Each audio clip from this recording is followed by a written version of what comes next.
Hello friend, आज के video में हम लोग डिस्कस करेंगे संविधान की विशेषताएं। पिछली वीडियो में हमने संविधान सभा मुद्देशिका से रिलेटेड जितने भी क्वेश्चन बने थे हमने कवर किया था, और आज के वीडियो में संविधान की विशेषताएं से रिलेटेड जो भी क्वेश्चन ऑप्शनल बनेंगे वो डिस्कस करेंगे। इसके बाद की जो वीडियो है मौलिक कर्तव्य, जो मूल अधिकार है, मौलिक कर्तव्य, संघीय विधायिका, जो आपातकालीन उपबंध है, इस प्रकार ये वीडियो बनता रहेगा। तो जिसको भी संविधान सभा एवं मुद्देशिका से रिलेटेड वीडियो देखना है वह लिंक नीचे डिस्क्रिप्शन बॉक्स में दिया गया है, और देख सकते हैं। तो आज की जो मेन टॉपिक है वह संविधान की विशेषताएं से रिलेटेड ऑप्शनल क्वेश्चन, जो कि आपके प्रीलिम्स एग्ज़ाम या फिर और भी कोई कॉम्पिटिटिव एग्ज़ाम से के लिए बहुत ही इम्पोर्टेंट है। तो चलिए शुरुआत करते हैं पहले क्वेश्चन से। पहला क्वेश्चन पूछा है कि SR. Bombay versus union of India, Bharat संघ के निर्णय में सर्वोच्च न्यायालय के अनुसार भारत का संविधान है। SR. Bombay versus union of India में यह सर्वोच्च न्यायालय ने यह कहा था कि जो हमारा भारत का संविधान है वह एक संघात्मक है, और इस केस में एक और चीज़ कहा गया था कि जो हमारा सेकुलरिज्म है, secularism is a basic feature of constitution. ये भी इस केस में कहा गया था कि secularism is a basic feature of constitution, और इसका आंसर नंबर ऑप्शन नंबर ए जो कि संघात्मक है यह सही होगा। चलते हैं नेक्स्ट क्वेश्चन के ऊपर। नेक्स्ट क्वेश्चन है, निम्नलिखित कथनों पर विचार कीजिए। इसमें पहला है कि भारत का संविधान क्या है? अलिखित है। भारत का संविधान तो लिखित है, यानी कि पहला जो है वो गलत है। और दूसरा है भारत का संविधान लिखित है, यानी कि ये सही है। और तीसरा क्या है कि मुख्यतः भारत सरकार अधिनियम 1935 पर आधारित है। तो जो हमारा भारतीय संविधान है वो तो पहली बात लिखित संविधान है, और दूसरी बात ये जो इंडियन गवर्नमेंट एक्ट 1935 है इस पर भी आधारित है, यानी कि जो हमारा ऑप्शन 2, ऑप्शन 3 इसमें सही है। 2 और 3 ऑप्शन नंबर यानी कि बी, ऑप्शन नंबर बी हमारा सही है। चलते हैं नेक्स्ट क्वेश्चन। नेक्स्ट क्वेश्चन क्या पूछा है कि भारतीय संविधान सर्वप्रथम एवं प्रमुख रूप से एक सामाजिक दस्तावेज है। यह कथन किसका है? यह कथन है ग्लेनविल ऑस्टिन जी का, यानी कि option number B. Glenville Austin जी ने भारतीय संविधान सर्वप्रथम एवं प्रमुख रूप से सामाजिक दस्तावेज है। ये भारतीय संविधान को एक सामाजिक दस्तावेज के रूप में कहे थे ग्लेनविल ऑस्टिन जी। नेक्स्ट क्वेश्चन है, the Indian constitution has borrowed the ideas of preamble from the constitution of USA. जो हमारा प्रीएम्बल है वह अमेरिका के संविधान से लिया गया, संयुक्त राज्य अमेरिका के संविधान से। जो प्रीएम्बल है वह अमेरिका के संविधान से लिया गया है, ना कि फ्रेंच। गलत है, ये भी गलत है, ये भी कॉन्स्टिट्यूशन ऑफ यूएसए। इसका सही आंसर ऑप्शन नंबर डी। चलते हैं नेक्स्ट क्वेश्चन। नेक्स्ट क्वेश्चन है, निम्नलिखित में से किसने कहा कि भारतीय संविधान एक केंद्रीकृत प्रवृत्ति वाला परिसंघात्मक संविधान है? यह किसने कहा था? यह कहे थे सर आइवर जेनिंग्स जी, जो कि ऑप्शन नंबर बी है। सर आइवर जेनिंग्स जी कहे थे कि जो भारतीय संविधान है वह एक केंद्रीकृत प्रवृत्ति वाला परिसंघात्मक संविधान है। और जो केसी हेयर जी हैं, इन्होंने कहा था कि जो भारत का संविधान है वह क्वासाई फेडरल है। क्या कहे थे उन्होंने कहा था कि जो भारत का संविधान है वह क्वासाई फेडरल है, यानी कि अर्ध संघीय है। ये केसी हेयर जी ने कहा था, यानी कि इसका सही आंसर ऑप्शन नंबर बी है, sir Ivor Jennings. Next question है कि निम्नलिखित में से कौन सी एक भारतीय संविधान की प्रमुख विशेषता नहीं है? यानी कि कौन सी विशेषता नहीं है भारतीय संविधान की, देख लेते हैं। तो जो हमारा संविधान है वह एक लिखित संविधान है और संविधान की सर्वोच्चता है, यानी कि ये हमारा संविधान की विशेषता है। ये लिखित संविधान है और संविधान को सर्वोच्च माना जाता है। दूसरा है परिसंघ कल्प संरचना, ये भी हमारे संविधान की विशेषता है। तीसरा है प्रतिबद्ध न्यायपालिका, यह हमारे संविधान की विशेषता नहीं है। और चौथा है शक्तियों का वितरण, ये हमारा संविधान है की विशेषता है। यानी कि इसका जो ऑप्शन नंबर सी है प्रतिबद्ध न्यायपालिका, ये इसका सही आंसर है, जो कि भारतीय संविधान की विशेषता नहीं है। इसका सही आंसर ऑप्शन नंबर सी है। चलते हैं नेक्स्ट क्वेश्चन पर। नेक्स्ट क्वेश्चन पूछा है निम्नलिखित में से किस अभिलक्षण को हमने इंग्लैंड यानी कि यूके के संविधान से ग्रहण नहीं किया है। क्या है? पहला है संसद के दो सदन, जो संसद के दोनों सदन है लोकसभा राज्यसभा, वह हमने यूके के संविधान से लिया है। संसदीय सरकार, ये भी हमने parliamentary B adopt parliamentary form of government, ये भी हमने यूके से ही लिया है। उच्चतम न्यायालय हमने यूएसए से लिया है, यानी कि जो ऑप्शन नंबर सी है वह हमने यूएसए से लिया है उच्चतम न्यायालय। और संसद के सदस्यों का विशेषाधिकार, ये भी इंग्लैंड यानी कि यूके से है। और क्वेश्चन पूछ रहा है कि निम्नलिखित में से किस अभिलक्षण को हमने इंग्लैंड यानी कि यूके के संविधान से ग्रहण नहीं किया है। तो किसे नहीं ग्रहण किया है? वो है उच्चतम न्यायालय को। उच्चतम न्यायालय को कहाँ से ग्रहण किया है? यूएसए से। यानी कि इसका सही आंसर ऑप्शन नंबर सी है, जो कि हमने यूके से नहीं लिया है, इसे हमने यूएसए से लिया है। बाकी सब हमने लिया है यूके से, जो ये तीन ऑप्शन और हैं। तो चलते हैं नेक्स्ट क्वेश्चन के ऊपर। नेक्स्ट क्वेश्चन है भारतीय संविधान की प्रणाली क्या है। भारतीय संविधान की प्रणाली क्या है? भारतीय संविधान की प्रणाली संसदीय प्रणाली है। B adopt parliamentary form of government, यानी कि ये जो है वह संसदीय प्रणाली है। ऑप्शन नंबर ए जो है इसका सही आंसर है।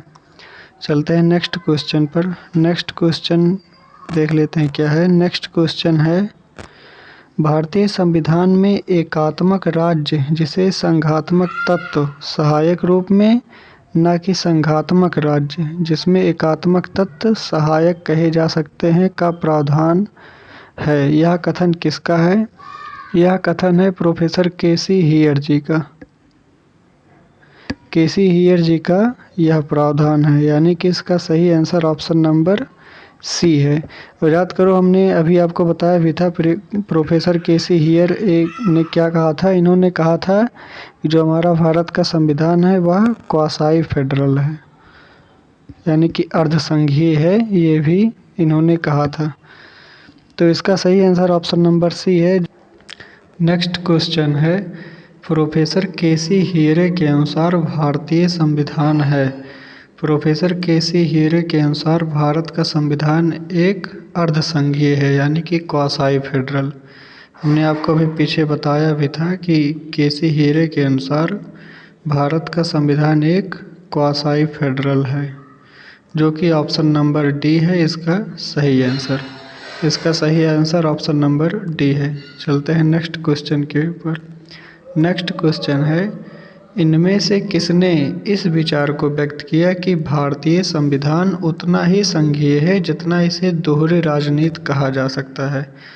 यह है option number A doctor B R Ambedkar ji. Doctor B R Ambedkar ji कहे थे कि इस विचार को व्यक्त किए थे कि भारतीय संविधान उतना ही संघीय है जितना इसे दोहरी राजनीति कहा जा सकता है।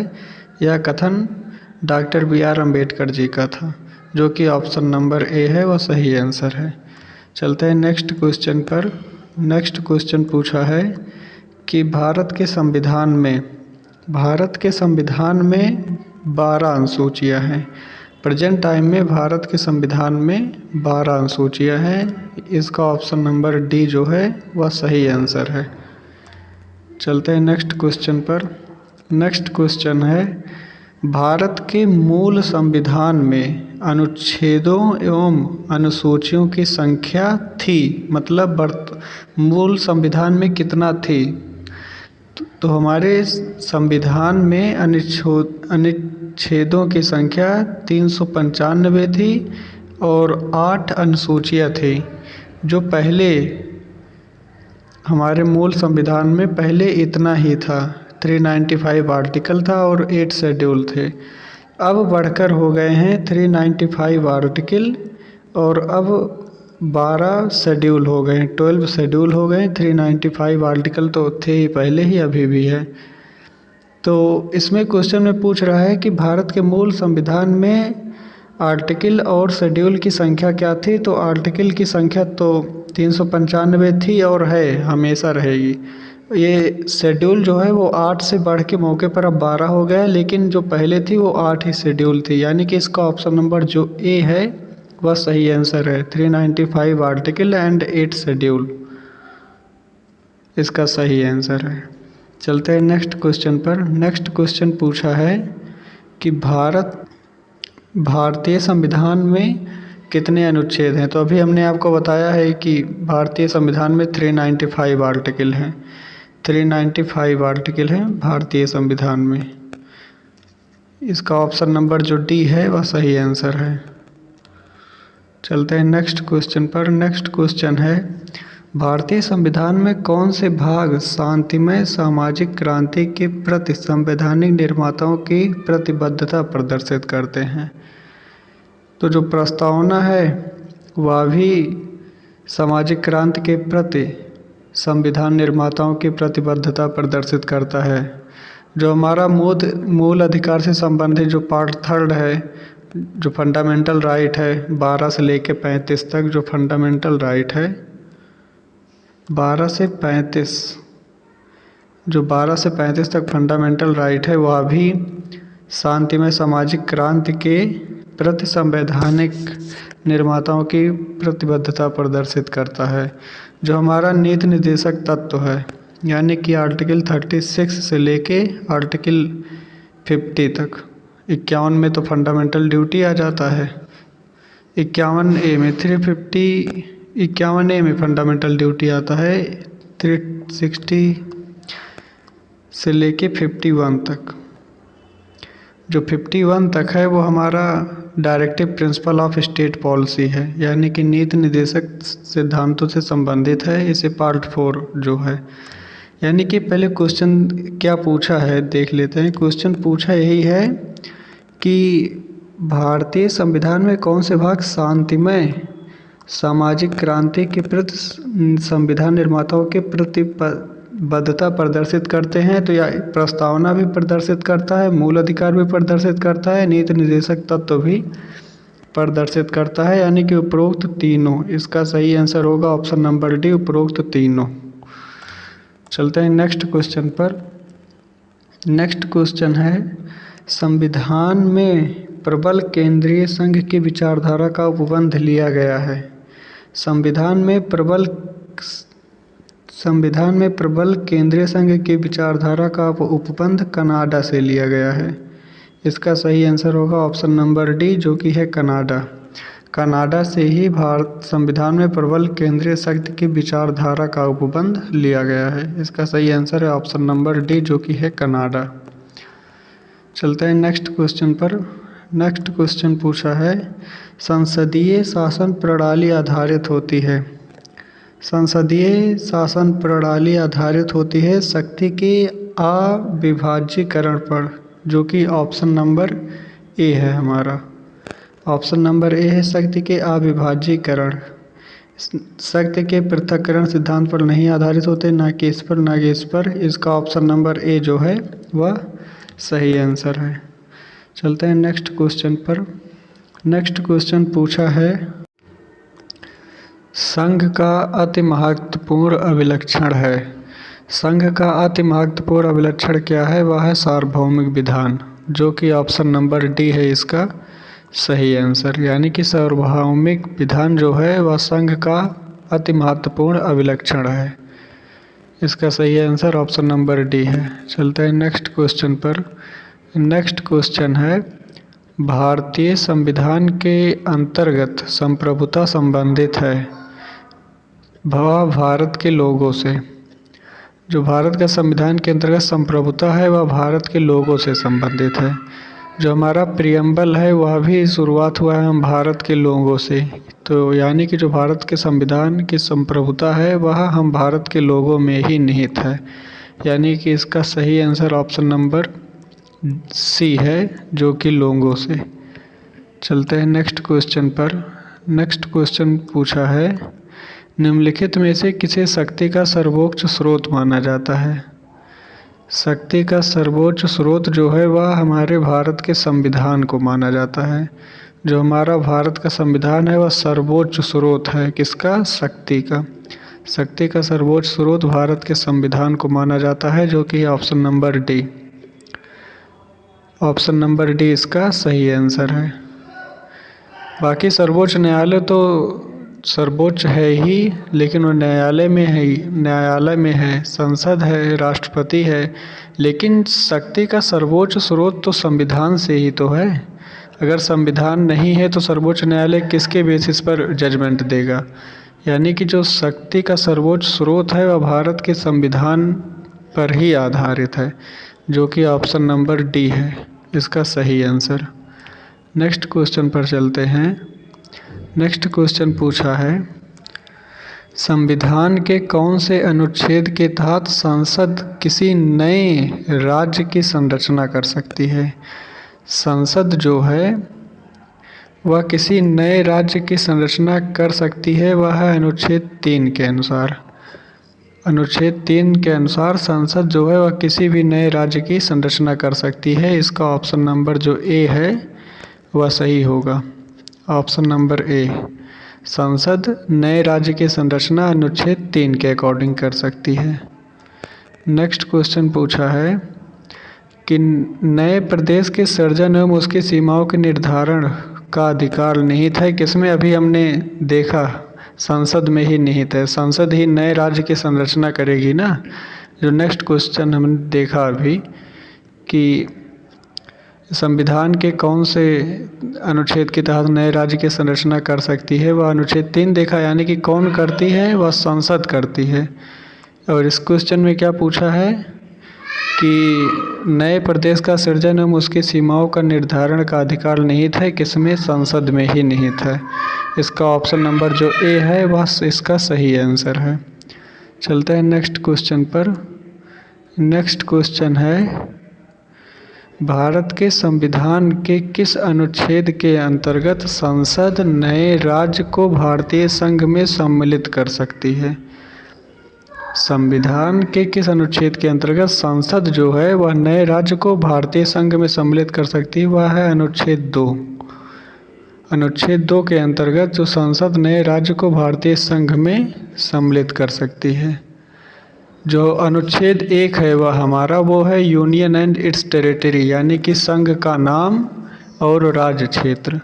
और जो अनुच्छेद 2 है हमारा वह कहता है कि नए राज्यों का प्रवेश या स्थापना, यानी कि नए राज्य का प्रवेश यानी कि उसे सम्मिलित करना है, वह अनुच्छेद 2 में ही समाहित है। और अनुच्छेद 3 क्या कहता है हमारा, अनुच्छेद 3 कहता है कि नए राज्यों का निर्माण और वर्तमान के क्षेत्रों, सीमाओं या नामों में परिवर्तन, यह अनुच्छेद 3 कहता है। और अनुच्छेद 4 क्या कहता है कि पहली अनुसूची और चौथी अनुसूची के संशोधन आदि से संबंधित है, जो है वो चौथा अनुच्छेद।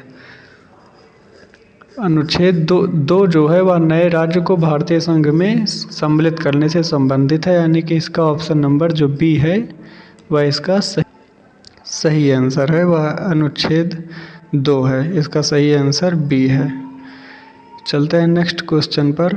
नेक्स्ट क्वेश्चन है, भारतीय संविधान के अनुच्छेद 3 के अंतर्गत संसद कानून के द्वारा क्या कर सकती है। आप लोग बताइए, हमने अभी बताया अनुच्छेद 3 के अंतर्गत संसद नए कानून के द्वारा नए राज्य बना सकती है। और क्या है, राज्यों के क्षेत्रफल परिवर्तित कर सकती है, ये भी सही है। और विद्यमान राज्यों की सीमाएं अथवा नाम परिवर्तित कर सकती है, ये भी कर सकती है। अनुच्छेद हमने 3 को अभी बताया आपको कि नए राज्यों का निर्माण और वर्तमान राज्य के क्षेत्रों, सीमाओं या नामों में परिवर्तन करना, यह सब अनुच्छेद 3 के अंतर्गत समाहित है। अनुच्छेद 3 के अंतर्गत क्या क्या समाहित है, एक बार आप लोग बोलिए। अनुच्छेद 3 के अंतर्गत समाहित है कि राज्यों का निर्माण और वर्तमान के क्षेत्रों, सीमाओं या नामों में परिवर्तन, यानी कि जो उपयुक्त सभी है, इसका ऑप्शन नंबर जो डी है इसका सही आंसर है। जो है उपयुक्त सभी, नए राज्य भी बना सकती है, राज्यों के क्षेत्रफल में परिवर्तन कर सकती है, विद्यमान राज्यों की सीमाएं अथवा नाम में परिवर्तन कर सकती है, यानी कि उपयुक्त सभी। इसका सही आंसर होगा उपयुक्त सभी, ऑप्शन नंबर डी।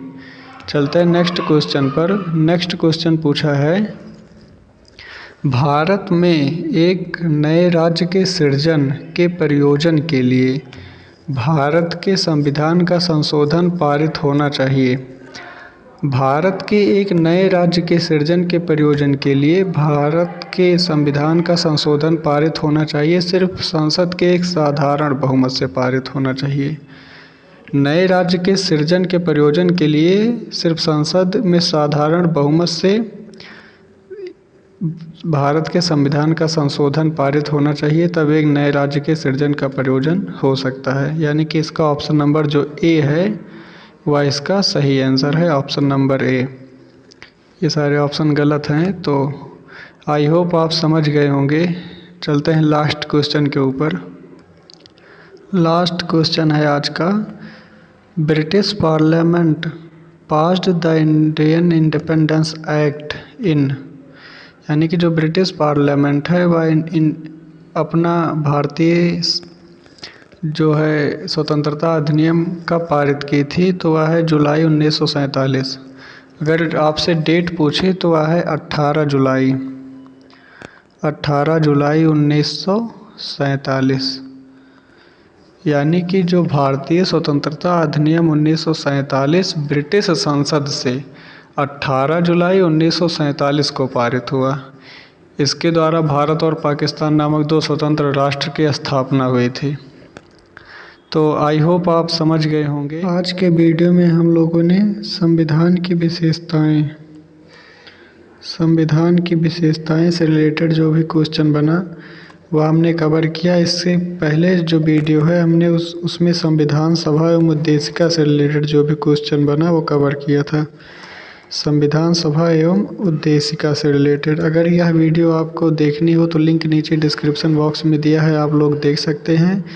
और इसके बाद की जो वीडियो होगी वह हमारा फंडामेंटल राइट पर होगा। फंडामेंटल राइट, मूल कर्तव्य पर होगा। मूल कर्तव्य से रिलेटेड जितने भी इम्पोर्टेंट ऑप्शनल क्वेश्चन बनेंगे, वह कोई भी आपका कॉम्पिटिटिव एग्ज़ाम हो या फिर प्रीलिम्स एग्ज़ाम हो, सबके लिए बहुत ही इम्पोर्टेंट क्वेश्चन रहेगा। नेक्स्ट जो फंडामेंटल राइट पर होगा इम्पोर्टेंट रहेगा।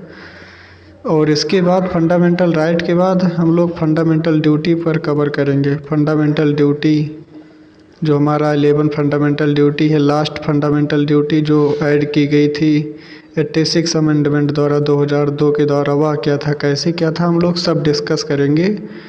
इसी क्रम में हमारा चलता रहेगा। इसके बाद जो आपातकालीन उपबंध है, ऐसे करके हम लोग सब डिस्कस करेंगे। तो यदि आपको हमारा यह लेक्चर पसंद आता हो तो प्लीज़ हमें बताएं, कमेंट करके ज़रूर बताएं। और इसी तरह के लेक्चर पाने के लिए हमारे चैनल को आप सब्सक्राइब कर सकते हैं। मिलेंगे नेक्स्ट क्लास में। बहुत बहुत धन्यवाद आप सबका।